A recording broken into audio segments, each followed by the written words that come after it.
اسی طرح ہم دیکھ رہے ہیں، ان چیزوں کو دیکھ کر ہمیں یہ بھی نہیں ہوتی۔ افسوس کی بات ہے، ایک ایمان کی طہارت رکھنے والا شخص اگر کسی روڈ اور شاہراہ پر گانے کی محفل سجی ہوئی ہو وہاں جا سکتا ہے؟ دیکھ بھی نہیں سکتا، پیسہ بھی دے نہیں سکتا۔ یہ تو گانے کی محفل ہوئی، اسی طرح قوالی کی محفل میں بھی اللہ کی لعنت برستی ہے۔ لوگ اللہ کے نبی صلی اللہ علیہ وسلم کا نام لیتے ہیں شراب پی کر، رات بھر شراب پی کر درگاہوں کے سامنے محفل سما کے نام پر یہ ہوتا ہے، لوگ رات بھر جاگتے ہیں۔ ایسے لوگوں پر اللہ کی لعنت ہے، اگر ایسے ہو جائے، ایسے ہی دھسا دیے جائیں گے تو ان کا حال کیا ہوگا۔ لہذا ہم نوجوانوں سے درخواست کرتے ہیں، گانے کی محفل کہیں بھی ہو ہرگز مت جاؤ، پیسہ بھی نہ دو، اگر وہاں سے گزر رہے ہو حدیث کو یاد کر لو، جب میری امت میں گانے والیاں زیادہ ہو جائیں گی اللہ تعالیٰ یا تو ان کو سور بنائے گا یا خنزیر بنائے گا، زمین میں ایسے ہی دھس جائے گا۔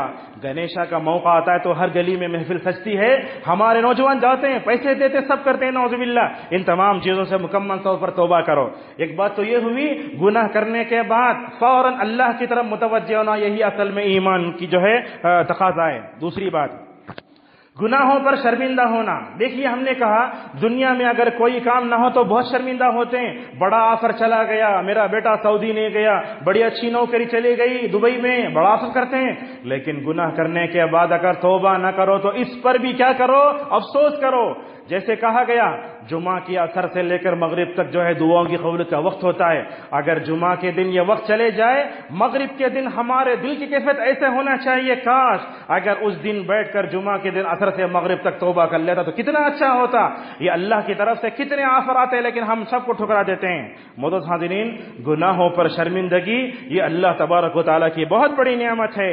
جو گناہ ہو گیا اس گناہوں پر شرمندہ ہونا، پشیمان ہونا اور شرمندہ ہو کہ ہمارے آنکھوں سے آنسوں کا جاری ہونا، یہ اللہ تبارک و تعالیٰ کی بہت بڑی نعمت ہے۔ جیسا کہ شاعر بھی کہتا ہے کہ اس شعر میں کہا گیا کہ جب آنسو نکلتا ہے انسان کی آنکھ سے اگر اللہ سے ڈر کے تو وہ اللہ کی نظر میں گوہر ہے، اللہ کی نظر میں وہ گوہر ہے۔ معزز حاضرین، گناہوں پر رونا، شرمندہ ہونا یہ ہمارے دلوں میں آج نہیں رہا۔ کیوں نہیں رہا؟ اس لیے کہ گناہوں کی کراہت ہمارے دلوں سے نکل گئی ہے، ہم گناہ کو گناہ نہیں سمجھتے۔ کتنے ایسے مسلمان ہیں، دیکھیے ہم مثال دیتے ہیں، ایک لڑکا ہے غیر مسلم لڑکی کے ساتھ بس اسٹینڈ میں کھڑا ہے، کس کر رہا ہے، کیا مجال کوئی اس کو روکے؟ اسی طریقے سے ہم دیکھتے ہیں کتنے گناہ کے ہم نظر آتے ہیں، ایک مسلمان ہے جا کے شراب بھی پیتا ہے، گانجا ماتا افیون بھی کھاتا ہے، لیکن ہمارا اٹھتا بیٹھتا بھی ہے، لیکن کبھی ہم اس کی اصلاح کی کوشش نہیں کرتے۔ لہذا گناہوں کی کراہت سب سے پہلے اپنے دل میں پیدا کرو۔ دیکھو رسول اکرم صلی اللہ علیہ وسلم کو چھوٹا گناہ دیکھتے تو آپ کا چہرہ کیسے ہو جاتا۔ ایک دن آپ صلی اللہ علیہ وسلم نے اپنی مسجد کے دیوار پر تھوک دیکھا، آپ کے چہرے کا رنگ بدل گیا۔ گناہوں کو دیکھو فوراً اپنے دل میں کراہت پیدا کرو، لیکن یہ بات یاد رکھو گنہگار سے کراہت نہیں ہونا، گنہگار کے گناہ سے ہمیں کراہت کرنا چاہیے۔ اگر ہم گنہگار کراہت کی نگاہ سے دیکھیں گے، اگر اس کے ساتھ رحمت کا سلوک نہیں کریں گے تو وہ بندہ سدھرے گا کیسے؟ تو لہذا ہمارے دلوں میں گناہ کراہت پیدا ہونا چاہیے۔ اور جب بنی اسرائیل کے اندر یہ ہوا، عورتیں بے پردہ نکل جاتی تھیں، بن سور کے مسجدوں کو آتی تھیں، اللہ تعالیٰ نے ان سے قیادت و سیادت کو ہٹا دیا۔ آج یہی ہو رہا ہے، کانوا لا یتناہون عن منکر فعلوا، برائی کو دیکھ کر بھی ہم گونگے شیطان بن کر دنیا میں معاشرے میں زندگی گزار رہے ہیں۔ لہذا گناہوں پر شرمندہ ہونا اور گناہوں پر یہ کرنا بہت ضروری ہے۔ معزز حاضرین، ایک اہم بات یہ بھی ہے، گناہ پر شرمندہ ہونا یا آنکھوں سے آنسو کا جاری ہونا یہ بہت ضروری ہے، لیکن اس سے پہلے ایک بات کی طرف بھی اشارہ کر دینا ہم ضروری سمجھیں گے۔ دیکھیے ہم نے مثلا آج سے کئی سال پہلے ایک گناہ ہوا، لیکن جو گناہ ماضی میں ہوا اس کو بھی لوگوں کے سامنے بیان کرنا گناہ ہے۔ یہ گناہ ماضی میں ہوا، اس کو بھی لوگوں کے سامنے بیان کرنا بہت گناہ ہے۔ ہم کیسے ہم بولتے ہیں فلاں لڑکی کو دیکھا کیسی تھی، ایک فلم دیکھا، نعوذ باللہ، گناہ کو ذکر کرتے ہوئے ہم ذرہ برابر میں نہیں ڈرتے۔ کیوں ڈرنا چاہیے؟ دیکھو ہم نے آج سے کئی سال پہلے وہ گناہ کیا، ہم نے اور آپ نے، لیکن اس گناہ کو اللہ نے چھپا دیا تھا نا، لیکن آپ نے اس گناہ کو لوگوں کے سامنے بیان کر کے اللہ کی پوشیدہ چیز کو لوگوں کے سامنے بیان کیا۔ عزت کس کی گئی؟ ہماری اپنی گئی۔ لہذا معلوم ہوا جتنے گناہ ہم سے ماضی میں ہو گئے ان تمام گناہوں کو لوگوں کے سامنے بیان مت کرو. کس کے سامنے بیان کرو؟ ہاتھ اٹھا کر اپنے رب تواب کے سامنے بیان کرو جو مکمل طور پر گناہوں کو معاف فرمانے والا ہے. معزز حاضرین، ہمارے مذہب اسلام کی سب سے بڑی خوبی کیا جانتے ہیں؟ وہ یہ ہے اگر انسان گناہوں پر شرمندہ ہو جائے، پشیمان ہو جائے، گناہ کرنے کے بعد فوراً تڑپ جائے، یہ تڑپ جانا خود اس کی توبہ ہے. آپ صلی اللہ علیہ وسلم فرماتے ہیں الندم توبہ، کہا گناہوں پر شرمندہ ہونا یہ بھی توبہ ہے. حضرت عبداللہ ابن معقل رضی اللہ عنہ کہتے ہیں میں ابن مسعود رضی اللہ تعالیٰ عنہ کے پاس گیا تو انہوں نے کہا کہ میں نے رسول اکرم صلی اللہ علیہ وسلم کو فرماتے سنا اگر کوئی بندہ گناہ کرنے کے بعد شرمندہ ہو جاتا ہے، کسی سے نہیں بولتا، اللہ تعالیٰ کے سامنے شرمندہ ہو جاتا ہے، یہ خود اس کی توبہ ہے. حضرت عائشہ رضی اللہ عنہ کہتی ہیں التوبۃ من الذنب ندم، کہ آدمی اگر گناہ پر جو ہے شرمندہ ہو جائے یہ خود اس کے لیے کافی ہے. شرمندہ ہونے کا کیا مطلب؟ پشیمان ہونے کا کیا مطلب؟ مطلب یہ ہے گناہ کرنے کے بعد افسوس کرنا، کاش گزری ہوئی زندگی میں اللہ کی اطاعت کرتا تو کتنا اچھا ہوتا. گناہوں پر افسوس کرنا یہی اصل میں شرمندگی ہے. معزز حاضرین، یہ ندامت اور پشیمانی حقیقت میں ایک حقیقی توبہ کے ذریعے حاصل ہوتی ہے. مثلا سمجھو ایک آدمی نے فلم دیکھا 3 گھنٹے، باہر آیا، توبہ توبہ، جا کے اس نے 2 رکعت نماز پڑھ لی، کیا ابھی رویا نے کچھ نہیں کیا، یہ اپنے آپ کو دھوکہ دینے کے علاوہ کچھ نہیں ہے. توبے کا شرط کیا جانتے ہیں؟ توبے کی شرط یہ ہے کہ آدمی یہ گناہ کو چھوڑے، دوبارہ اس کی طرف پلٹ کرنا چاہے، ایک شرط. دوسری شرط یہ ہے اس کے اندر شرمندگی ہو. معزز حاضرین، یاد رکھیں آپ، ایک آدمی گناہ کر کے رو رہا ہے، اس کے دل میں کبھی گناہ کی محبت ہرگز نہیں ہو سکتی. اگر ہم اپنے دل میں گناہ کی محبت رکھیں کبھی گناہ پر شرمندگی اور افسوس نہیں ہوگا. اپنے دل سے گناہوں کی محبت کو نکالو، تب کیا ہوگا؟ ہماری آنکھ اس لائق بن جائے گی کہ وہ اللہ کے سامنے توبہ کرتے ہوئے مکمل طور پر رو دے. معزز حاضرین، معلوم ہے گناہ کرنے کے بعد توبہ کریں گے نا، توبہ کرتے ہوئے یا اللہ کے سامنے افسوس کرتے ہوئے رونا جتنا آئے گا رو. جسے کہا گیا، اللہ کے نبی صلی اللہ علیہ وسلم نے فرمایا 3 چیزوں میں خوشگوار زندگی ہے، باپ مرا روئے، ماں مری روئے، لیکن اپنے گناہوں پر جو انسان رو لیتا ہے نا، اس رونے کے بعد جو خوشی ملتی ہے وہ دنیا کی لاکھوں روپے دے کر بھی نہیں لے سکتے. آپ گناہ کر چکے، گناہ کرنے کے بعد رونا آیا، اپنے رب کے سامنے بیٹھ کر رو لیے، لیکن اس رونے کے بعد جو خوشی حاصل ہوگی نا، اس خوشی کو نہ میں بیان کر سکتا ہوں نہ آپ بیان کر سکتے ہیں، بلکہ سچی توبہ کرنے والا ہی اس لذت کو بیان کر سکتا ہے. معزز حاضرین، رسول اکرم صلی اللہ علیہ وسلم نے فرمایا ان العبد اذا اعترف بالذنب ثم تاب تاب اللہ علیہ، جو بندہ گناہ کرتا ہے، گناہ کا اقرار کر لیتا ہے، اللہ تعالیٰ توبہ مکمل طور پر اس کی قبول کر لیتا ہے. معزز حاضرین، گناہوں پر شرمندگی بہت ضروری ہے. میں نے گناہ کیا، ہم نے گناہ کیا، فوراً ہم توبہ کریں. یاد رکھو اگر دنیا میں رسوائی ہو جائے تو الگ بات ہے، لیکن آخرت کی رسوائی سب کے سامنے ہوگی، اور وہاں کوئی پلر بھی نہیں ہوگا، کوئی ہمپ بھی نہیں ہوگا، وہاں ایک دم پوری چھٹیل میدان ہوگا، کہیں بھی چھپ نہیں سکتے. اسی لیے بڑے بڑے پیغمبر یہ دعائیں کرتے تھے، رب آخرت کی رسوائی سے بچا لے تو ہمیں. یہ ابراہیم علیہ السلام کہتے ہیں وَلَا تُخْزِنِي يَوْمَ يُبْعَثُونَ، اور سورہ آل عمران کے آخر میں مومن کے اوصاف کے بارے میں کہا گیا وَلَا تُخْزِنَا يَوْمَ الْقِيَامَةِ، پروردگار آخرت کی رسوائی سے ہمیں بچا لے. اور جانتے ہیں آخرت کی رسوائی کیسے ہوگی؟ آخرت کا اعزاز اور انعام جتنا بڑا ہے وہاں کی رسوائی بھی اتنی ہی بڑی ہوگی. آپ صلی اللہ علیہ وسلم نے فرمایا دنیا میں اگر کسی نے کسی کو دھوکہ دیا ہوگا، اللہ تعالی ہر دھوکے دینے والے کو پیچھے یہاں حصے میں جھنڈا لگائے گا، جھنڈا لگائے گا. وہ جھنڈا دیکھتے ہی پہچان لے گا کہ یہ کیا ہے، دوسروں کا حق مارا ہوا ہے. آپ نے فرمایا اگر کوئی آدمی 1 گز زمین پر جو ہے ناجائز قبضہ کر لے گا، اللہ تعالیٰ اس زمین کا 7 طوق بنا کر اس کے حصے میں ڈالے گا. تو لہذا معلوم ہوا آخرت کی پریشانی بڑی خطرناک ہے، آخرت کی ندامت بڑی خطرناک ہے، آخرت کی رسوائی بڑی خطرناک ہے. اسی لیے اس دن کے آنے سے پہلے دنیا میں رسوا ہو جاؤ کوئی بات نہیں، لیکن اللہ تعالیٰ کے سامنے مکمل طور پر توبہ کر لو. معزز حاضرین، ہم اور آپ سوچتے ہیں اگر ہم گناہ کرنے کے بعد فوراً توبہ کا تو ہم سمجھتے ہیں اللہ کے سامنے گر گئے. نہیں، گناہ کر کے گرے، لیکن گناہ کرنے کے بعد توبہ کریں گے تو آپ جیسے اللہ کی نظر میں اٹھیں گے، ہوگا کیا؟ رسول کی نظر میں بھی اٹھیں گے. اور توبہ کرنے والوں کی توبہ قیامت تک دنیا یاد رکھے گی. اسی لیے آپ دیکھو تاریخ میں جن جن لوگوں نے توبہ کیا آج تک ان کی توبہ دنیا کو یاد رکھتی ہے. لیکن جو گنہگار ہوئے، جو ہلاک ہوئے، اللہ تعالیٰ نے ان کو ہلاک کر دیا. کیا دنیا ان کو یاد کر رہی ہے؟ کیا دنیا فرعون کو یاد کرتی ہے؟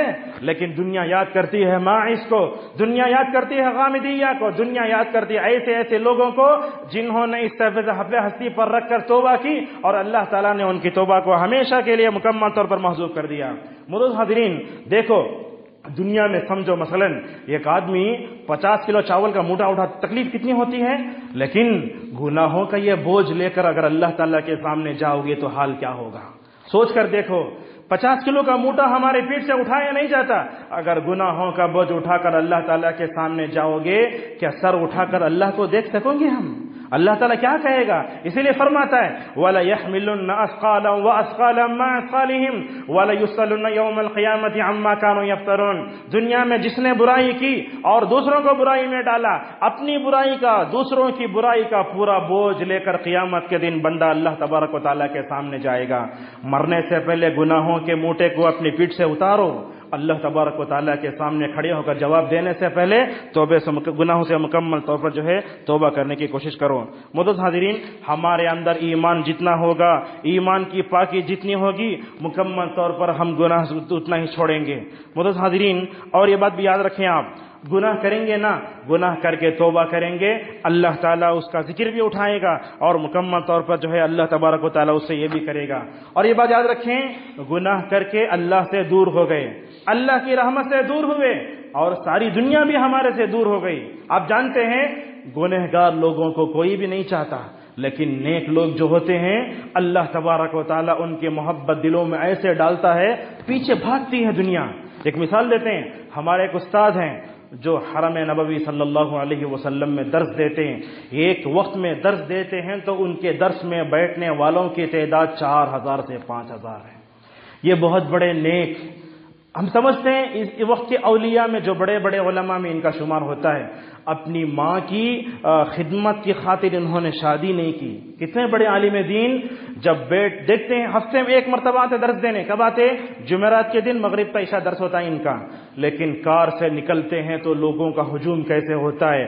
کار سے نکلے ایسے معلوم ہو رہا وہ نظر ہی نہیں آتے کون ہے بیچ میں عالم دین. دیکھو نیک لوگوں کو کیسے پکڑا جاتا ہے، وہ لپکتے لپکتے، کوئی آدمی ان کا وہ رومال پکڑ رہا جو اڑے ہوئے ہیں، کوئی آدمی ان کے سر کو بوسہ دینے کی کوشش کر رہا ہے، کوئی ان کے ہاتھ کو بوسہ دینے کی کوشش کر رہا ہے. یہ کب ہوتا ہے؟ انسان نیک ہوتا ہے تو سر دنیا اس کے پیچھے پڑ جاتی ہے.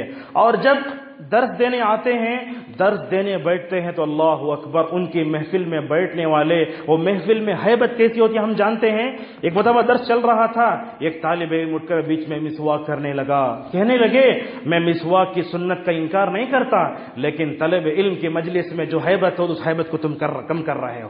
یا ایسے علماء جو آج بھی ہم دیکھتے ہیں جیسے ہی نماز ختم ہوئی اپنی کار کی طرف بھاگتے ہیں تو پیچھے جانے والے لوگوں کی کتنی بڑی قطاریں. اسی لیے امام احمد رحمہ اللہ کہا کرتے تھے، اے بدعتیو کان کھول کر سن لو، ہمارے اور تمہارے میں اگر کوئی فرق ہے تو ہمارے جنازے تمہارے جنازے دیکھ لو. نیک لوگوں کی جنازوں میں کتنے لوگ آتے ہیں. علامہ بن باز رحمہ اللہ کا جنازہ نیٹ پہ دیکھو، اللہ اکبر، ایسے معلوم ہو رہا جنازہ گر جائے گا. پولیس کو جا کر قبرستان میں دخل دینے کی ضرورت پڑی. لوگ تو جنازہ پہنچنے سے پہلے 5000 لوگ قبرستان میں گئے ہوئے ہیں. یہ علامہ بن باز کا جنازہ. اور لوگ کہتے ہیں تاریخ میں 2 جنازے ایسے دیکھے گئے شاید کسی مسلمان کے جنازے میں لوگ نہیں آئے. کون کون؟ ایک تو علامہ امام احمد رحمۃ اللہ علیہ، دوسرے علامہ ابن تیمیہ رحمۃ اللہ علیہ. بولتے ہیں لاکھوں ہزاروں ملین لوگ تھے جن کو مکمل طور پر پہچانا نہیں جا سکا. لہذا معلوم ہوتا ہے برے ہوں گے، لوگ کہیں گے پہلے ان سے دامن جھاڑو، نیک بن جاؤ گے ساری مخلوق پروانی کی طرح ہمارے اوپر گرے گی. معزز حاضرین، یہ بات جانتے ہیں کہ انسان جب گناہ کرتا ہے، گناہ کرتے ہوئے ایک بات کا احساس رکھو، گناہ انسان کون کرتا ہے؟ جو بے حیا ہوتا ہے. میں ہوں آپ ہیں، اگر ہم گناہ کرتے تو ہم بے حیا ہیں، ہمارے اندر حیا نہیں ہے۔ اگر ہمیں اپنے رب کی حیا ہوتی کبھی ہم اللہ زندگی میں اللہ کی نافرمانی نہیں کرتے۔ یہ حدیث کیا فرماتی ہے؟ مسند احمد میں ہے، اللہ کے نبی صلی اللہ علیہ وسلم نے فرمایا، لوگو اللہ سے حیا اور شرم کرو۔ اللہ سے شرم کرنے کا کیا مطلب ہے؟ کیا کوئی آدمی اپنے چہرے کو چھپا لے؟ کیا نماز میں ہم اپنے آنکھوں کو بند کر لیں؟ کیا یہ حیا ہے؟ اللہ کے نبی صلی اللہ علیہ وسلم نے یہ کہا تو صحابہ نے فرمایا، یا رسول اللہ ہم تو اپنے رب سے شرماتے ہیں۔ فرمایا وہ نہیں ہے، شرم کا کیا معنی ہے کان کھول کر سنو اور اپنے دامن سے باندھ کر رکھو۔ آپ نے فرمایا حیا کا مطلب اپنے رب سے یہ ہے کہ یہ سر اللہ کے علاوہ کسی کے سامنے مت جھکاؤ، اللہ کے علاوہ کسی کو مت جھکاؤ۔ جو آدمی اللہ کے اس در کے علاوہ درگاہوں پر جاتا ہے، ہم کہیں گے ایک طرف تو وہ مشرک ہے، ساتھ میں بے حیا بھی ہے۔ یہ سر اللہ کیوں پیدا کیا؟ اپنے سامنے جھکانے کے لیے اللہ نے پیدا کیا، ایک بات تو یہ۔ اور اس کے بعد فرمایا اپنے پیٹ کو حرام لقموں سے مت بھرو۔ جو انسان اپنے سر کو اللہ کے علاوہ کہیں اور جھکاتا ہے، اپنے پیٹ میں حرام لقمے ڈال لیتا ہے، تو اس کا مطلب یہ ہے کہ وہ اللہ کی نظر میں بے حیا ہے، اور دنیا کو آخرت پر ترجیح دینے والا اور آخرت کو بھلا دینے والا، یہ بھی اللہ تبارک و تعالیٰ کی نظر میں بے حیا ہے۔ فرمایا آخرت کو دیکھو، دنیا کی زینت کو چھوڑو۔ جس نے ایسے کیا تو مکمل اس نے طور پر کیا کیا؟ اللہ تبارک و تعالیٰ سے شرم کی۔ معزز حاضرین، یہ کان، یہ آنکھ، یہ زبان، یہ پیٹ، یہ اللہ نے کیوں بنائے؟ اس کی حیا یہ ہے کہ ہم اس کا صحیح استعمال کریں۔ اگر غلط استعمال کریں گے تو اللہ کے سامنے جواب دینا ہوگا۔ اللہ نے کان کیوں پیدا کیے؟ قرآن کو سننے کے لیے۔ اگر ہم نے گانے سنے تو شریعت کی نظر میں ہم بے حیا ہیں۔ اللہ نے یہ پیٹ دیا کیوں؟ حلال لقمے سے بھرے تاکہ طاقت آئے تو اللہ کی عبادت کریں۔ اگر ہم نے حرام لقموں سے اپنے پیٹ کو بھرا تو شریعت کی نظر میں ہم بے حیا ہیں۔ معزز حاضرین، ایک اہم بات ہم آپ کو بتاتے ہیں، بندہ جب گناہ کرتا ہے بے حیا ہو جاتا ہے، اللہ کی نظر سے وہ گر جاتا ہے۔ دیکھو علامہ ابن القیم رحمہ اللہ لکھتے ہیں، حیا 10 طرح کی ہوتی ہے۔ حیا ہم نے ایک ہی سنی ہوگی، لیکن شرم و حیا 10 طرح کی ہوتی ہے۔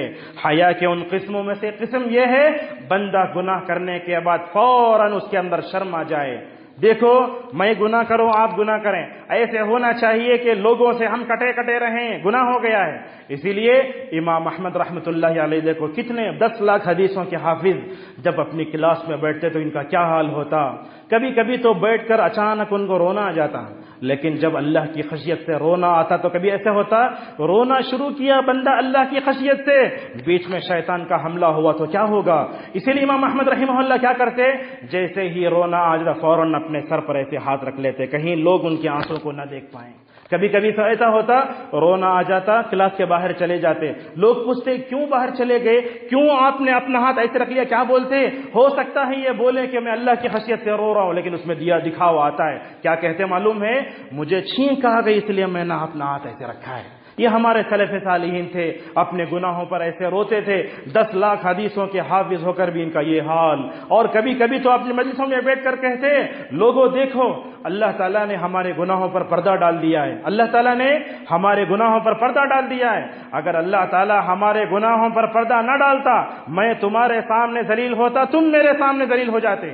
میں نے آج نماز فجر نہیں پڑھی، آپ جانتے ہیں آپ میں سے کتنے لوگوں نے نماز نہیں پڑھی، میں نہیں جانتا، لہذا معلوم ہوا اللہ تعالیٰ نے ہمارے گناہوں پر پردہ ڈال کے ہمارے اوپر بڑا احسان کیا ہے، لہذا ان گناہوں کو اللہ لوگوں کے سامنے بیان مت کرو۔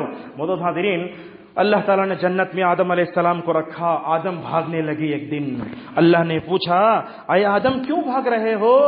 آدم نے کہا، پروردگار غلطی ہو گئے نا، اس لیے میرے اندر حیا، اس لیے بھاگ رہا ہوں میں۔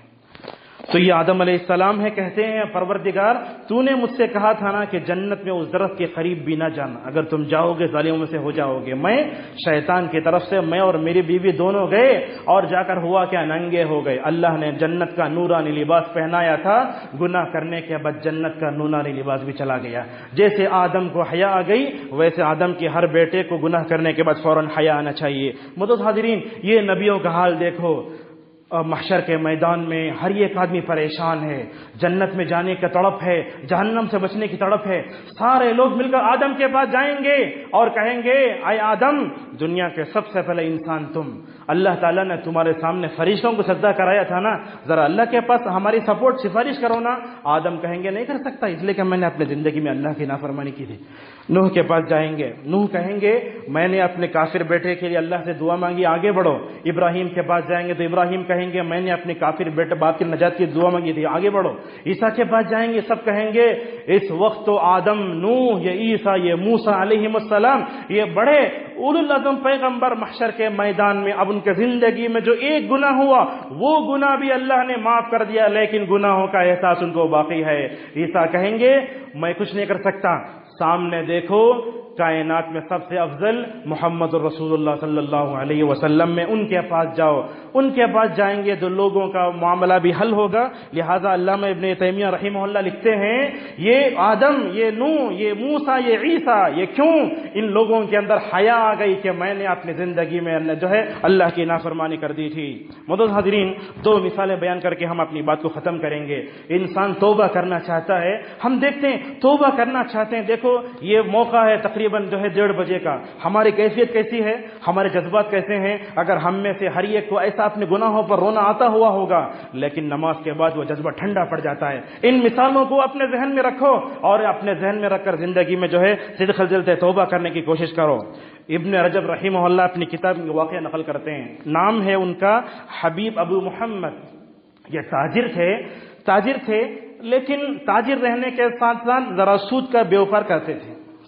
تاجر تھے، نیک تھے، لیکن کبھی کبھی سود کا بیوپار کرتے تھے۔ وہ کہتے ہیں ایک دن میں بازار سے گزر رہا تھا تو بچوں نے کہا دیکھو سود خوار جا رہا ہے۔ اللہ اکبر، ہم گناہ کرتے ہیں، اللہ بچوں کو بتا دیتا ہے کبھی ہو۔ تو جیسے ہی یہ گزرے تو ان لوگوں نے کہا کہ سود خوار جا رہا ہے تو اور سود خوار آ رہا ہے، یہ کہہ دیا تو ابو محمد اور حبیب کا دل کیا ہوا ہوگا، فوراً رونا آ گیا ان کو اور افسوس کرنے لگے، اپنا سر جھکا لیا، اس لیے کہ گناہ کرنے کے بعد سر اٹھا کر ہم نہیں جی سکتے اللہ کے سامنے۔ فوراً اپنا پورا پیسہ لیا اور مکمل طور پر رات میں عبادت کرنے گیا، اللہ سے کہنے لگے رب یہ پیسے کو میری ہلاکت کا ذریعہ مت بنا دو۔ اس کے بعد کیا ہوا دیکھیے، عبادت کرتے کرتے ایسے نیک بن گئے۔ ایک موقع وہ بھی آیا جب حبیب ابو محمد بازار سے گزر رہے تو لوگوں نے کہا، وہ بچے کہنے لگے عبادت گزار محمد گزر رہا ہے آج۔ ایک طرف ایک وقت وہ تھا جب لوگ کہہ رہے تھے سود خوار آ گیا ہے، ایک وقت وہ آیا آج کہہ رہے ہیں ایک عبادت گزار حبیب محمد جا رہا ہے۔ یہ سن کر فوراً ان کو رونا آ گیا اور اللہ تبارک و تعالیٰ کے سامنے کہنے لگے رب میں اتنے دن تیری نافرمانی میں تھا اور میں اپنی خواہشات کا غلام بن گیا تھا، میں پروردگار تیری دنیا بھی بڑی عجیب ہے۔ ایک وقت وہ تھا میری نافرمانی پر لوگ مجھ کو گالیاں دے رہے تھے، یہ عجیب دنیا ہے، آج میں توبہ کر چکا ہوں تو لوگ میری عبادت کو اچھی نظر سے دیکھ رہے ہیں۔ تیری دنیا میں عزت بھی ہے، تیری دنیا میں ذلت بھی ہے، اگر توبہ کریں گے عزت ملے گی، اگر ہم توبہ نہیں کریں گے معاشرے میں رہنے والے چھوٹے چھوٹے بچے ہمارے گناہوں کے بارے میں مکمل طور پر جان لیں گے۔ معزز حاضرین، اسی طریقے سے اور ایک دو مثالیں دیتے ہیں۔ تو لہذا ایک بات اور بھی ہے، اگر ماں باپ گنہگار ہیں، بچے کہیں گے ماں باپ کو ابو نماز نہیں چھوڑنا، دیکھو آپ بے نمازی ہیں، بچہ آپ کی اصلاح کر رہا ہے، نعوذ باللہ، کتنا گر گئے۔ تو اس طریقے سے معلوم ہوا کہ ماں باپ کو اللہ کے سامنے ہمیشہ توبہ کرتے رہنا چاہیے، بچوں کو بھی بولنا چاہیے تم بھی توبہ کرو، تم بھی توبہ کرو۔ اگر ماں باپ نے اللہ کے سامنے حقیقت میں توبہ کی، ان کی توبہ کا اثر بچوں پر ایسے پڑے گا، ایک تو یہ کہ ماں باپ کی عزت بچوں کے دلوں میں بیٹھے گی اور ماں باپ اپنے بچوں کے لیے توبے کے میدان میں مکمل طور پر یہ کریں گے۔ اور ایک دو واقعات ہیں، سن لیجئے۔ بنی اسرائیل کا ایک آدمی، یہ واقعہ بخاری مسلم میں ہے، بنی اسرائیل کا ایک آدمی مرنے لگا، اللہ کی رحمت سے مایوس ہو گیا گناہ کر کر کے۔ اس نے کہا جیسے میں مروں مجھے جلا ڈالو، جلانے کے بعد آدھی راکھ سمندر میں ڈالو، آدھی خشکی پر ڈال دو۔ بچوں نے ویسے ہی کیا، جب مر گئے وہ آدمی تو نکال کر کے مکمل طور پر ڈال دیا، جیسے اندرا گاندھی مرتا ہے تو ہندوستان میں گنگا میں بہائی جاتی ہے ویسے کر دیا۔ اللہ تبارک و تعالیٰ نے دیکھا کہ اس بندے میں ڈر ہے، کیا کہنے لگا، یہ آدمی مرنے سے پہلے میری رات کو جلا کے وہاں ڈالو، اس لیے کہ اللہ تعالیٰ جب عذاب دینے پر بڑا سخت عذاب دیتا ہے، اللہ کے عذاب سے بچنے کے لیے ڈر اس کے اندر تھا۔ اللہ کی قدرت بھی بڑی عجیب ہے، اللہ تعالیٰ نے سمندر کو حکم دیا اس آدمی کی جتنے راکھ سب جمع ہو جا، سمندر نے جمع کر دیا اور خشکی کو حکم دیا کہ جتنا ہے پورا جمع کر دو. اللہ تبارک و تعالیٰ نے پوری رات کو جمع کرنے اس سے بات کی. اللہ کی قدرت دیکھو کیسی ہے. بات کرنے لگا, کہنے لگا اللہ تبارک و تعالیٰ تم نے اپنے بچوں کو اپنے آپ کو جلانے اور اس کی راک کو سمندر میں خشکی میں پھیرنے کا حکم کیوں دیا؟ کہنے لگا پروردگار تیرا دل میرے ڈر میں تھا اس لیے میں نے ایسے کیا. تو اللہ تبارک و تعالیٰ نے کہا میں نے اس کو معاف کر دیا. اللہ اکبر. اس سے معلوم ہوا کہ بندہ جب گناہ کرتا ہے اللہ سے ڈرتا ہے اللہ تعالیٰ توبہ معاف کر دیتا ہے. دیکھو نوجوانوں, آج کے زمانے میں شراب پینے والے نوجوان بھی زیادہ ہیں, گانا گانے والے نوجوان بھی زیادہ ہیں. جب بھی نوجوان اپنے کان میں ہیڈ فون رکھتا ہے تو اس واقعے کو یاد کر لو, اگر ہم سمجھتے ہیں اس واقعے کو سمجھ جائے گا نوجوان مکمل طور پر اپنے گناہ کو چھوڑ دے گا. کیا واقعہ ہے؟ کوفے کی گلیاں ہیں, ایک محفل جمی ہوئی ہے, درمیان میں ایک خوبصورت نوجوان بیٹھا ہے. نوجوانوں غور سے سنیں واقعے کو. کوفے کی گلیوں میں ایک آدمی بیٹھا ہے, بڑا ہنسمکھ ہے, آواز بڑی زبردست ہے, اطراف میں لوگ جمع ہیں, شراب کی بوتلیں رکھی ہوئی ہیں, شراب پی جا رہی ہے اور یہ آدمی گانے گا رہا ہے, بڑے مزے لے کر سب ڈل رہے ہیں. حضرت عبداللہ بن مسعود رضی اللہ عنہ وہاں سے گزرے. اور صحابہ کی بھی کیا, جب گناہ دیکھتے نا ایک آدمی اپنی آواز کا غلط استعمال کر گمراہ ہو رہا ہے, صحابہ گونگے شدن بن کے وہاں سے گزرتے نہیں تھے. کیا کیا حضرت عبداللہ بن مسعود رضی اللہ عنہ اس مجلس میں گئے. جانے کے بعد سب سے پہلے جتنے شراب کے تھے بوتل سب کو توڑ دیا. اور وہ نوجوان ہسمکھ اچھی آواز والا اس وقت ذرا نشے میں تھا. حضرت عبداللہ مسعود رضی اللہ عنہ نے اطراف میں بیٹھے ہوئے نوجوانوں سے کہا کاش یہ نوجوان اپنی آواز کا صحیح استعمال کر کے قرآن پڑھتا تو کتنا اچھا ہوتا. آج تو گانے گا کے شراب پی کے مکمل طور پر تباہ و برباد ہو رہا ہے. عبداللہ مسعود رضی اللہ عنہ یہ بات کہہ کر آگے بڑھ گئے. اس کے بعد اس نوجوان جس کا نام تھا زازان, روایتوں میں آتا ہے وہ آدمی ہوش میں آیا اور اپنے ساتھیوں سے پوچھنے لگا کون آیا تھا ہمارے پاس؟ کہنے لگے رسول اکرم صلی اللہ علیہ وسلم کے ایک صحابی یہاں سے گزرے ہیں. انہوں نے کیا کہا؟ انہوں نے یہ کہا کہ تم اپنی آواز کا غلط استعمال کر کے گانے گاتے ہو, اگر تم گانا چھوڑ کے شراب چھوڑ کے اگر تم قرآن پڑھو گے تو تمہیں بھی ثواب ملے گا, لوگوں کو ثواب ملے گا. یہ جملے تھے, زازان کی زندگی میں انقلاب آ گیا, بلک کر رونے لگے. وہ ایک صحابی وہاں سے گزرتے ہیں, شراب میں نوجوان کو دیکھتے ہیں, جہنم کی طرف لپکتے اس نوجوان کو دیکھنا نہیں چاہتے بلکہ اس کو جنت کی طرف پہنچانا چاہتے ہیں. بعد میں وہ زازان عبداللہ ابن مسعود رضی اللہ عنہ کی مجلس میں حاضر ہوا اور کہنے لگا اے ابن مسعود تم نے مجھے جہنم سے بچا لیا, ورنہ تو میں شراب پی کے اور جو ہے گانے گا کے جہنم کی طرف جا رہا تھا. اور ہوا کیسے دیکھو, ہمارے سلف صالحین گنہگار سے کبھی ذرہ برابر بھی کراہت نہیں کرتے تھے بلکہ کس سے؟ گناہ سے کراہت کرتے تھے. اٹھ کر کھڑے ہو گیا وہ نوجوان کھڑا ہو گیا. حضرت عبداللہ بن مسعود رضی اللہ عنہ گلے سے لگا لیا اس نوجوان کو, گلے سے لگا کر ابن مسعود بھی رونے لگے, سامنے کا وہ نوجوان بھی رونے لگا. اللہ اکبر. یہ کوفے کی گلیوں میں بیٹھ کر جو ہے گانے والا, شراب پینے والا, اللہ نے توبے کی توفیق دی تو کہاں پہنچا؟ توبہ کیا, حافظ قرآن بنا, حدیث روایت کرنے لگا اور کوفے کے بڑے بڑے مشہور علماء میں شمار ہونے لگا. بہرحال خطبے کو ہم یہیں سمیٹتے ہیں. خطبے کا مختصر خلاصہ یہ ہے, توبہ کرنا ہمارے زندگی کا سب سے بڑا فرض ہے. ہر نماز میں ہمیشہ توبہ استغفار کو لازم پکڑتے رہو.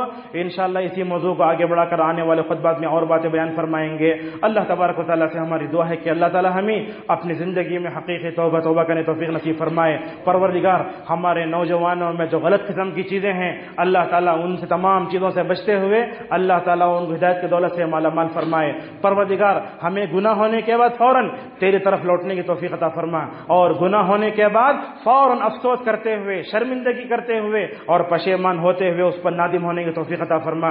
پروردگار اس زمانے میں جتنے فتنے پائے جا رہے ہیں تمام فتنوں سے ہماری حفاظت فرما, اور ہمیں موت دے تو کلمہ والی موت دے. لا الہ الا اللہ. اقول قولی هذا واستغفر الله لي ولكم ولسائر المسلمين من كل فاستغفروا انه كان للأوابين غفورا.